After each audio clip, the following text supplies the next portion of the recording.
pathogens like, say, bacteria, viruses, fungus, they get used or they become resistant to the drugs that are used to treat them. So that causes problem for the society, for the economies as a whole, because people can die as a result of it.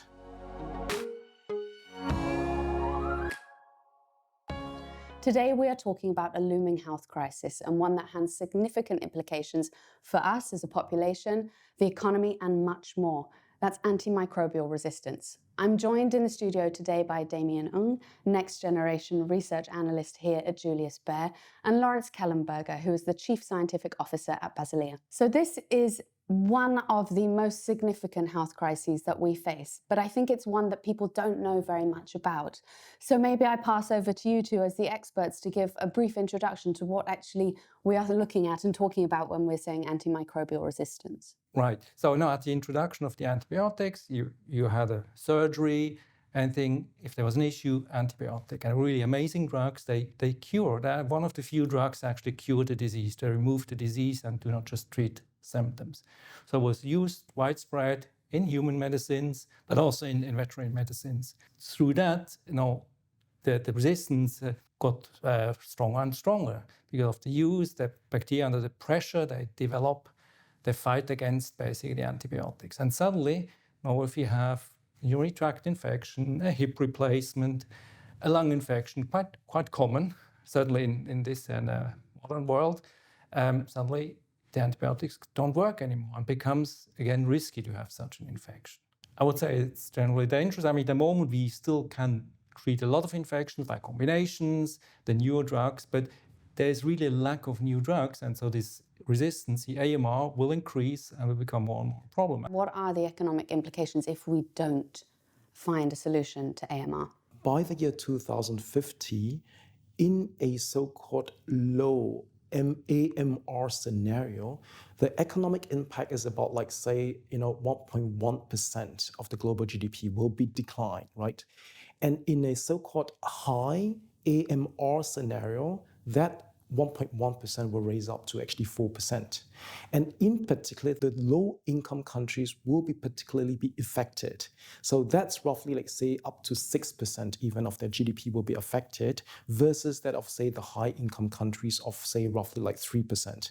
At the same time, the World Economic Forum recently held in Davos in 2024, they did raise the topic of AMR as well. And according to them, every year, the GDP will be affected by roughly, 37 US billion dollars. Obviously, one of the solutions here is to develop new medicines, but is another potential solution working more on preventative care so that people do not end up in the position where they would regularly take an antibiotic or need to have the surgery?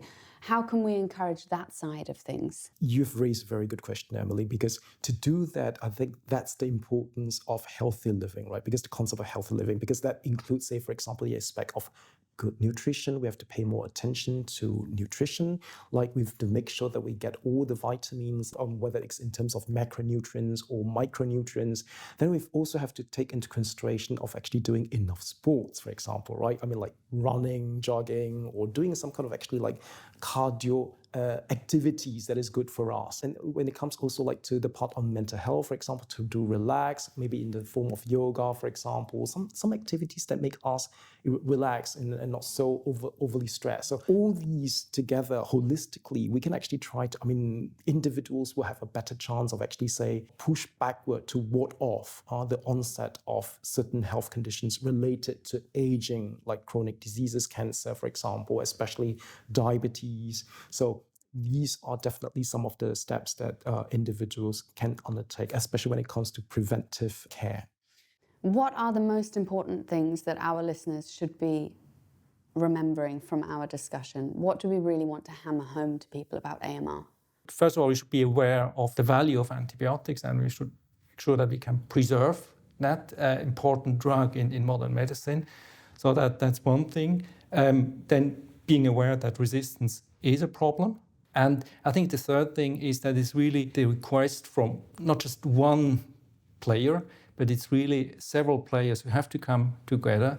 At the companies, they have to develop new innovative medicines, antibiotics. We are truly different, not just the different color of the same, but truly different new anti-infectives. And then non-profit organizations, governments, hospitals, so from the healthcare system, they all have to work together actually to solve that problem.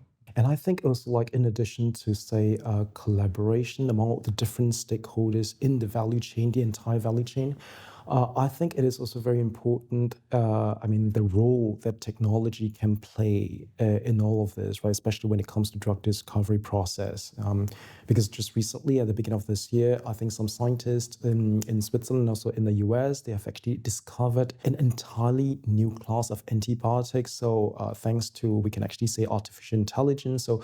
So we can actually say that from that perspective, this could actually play a very central role.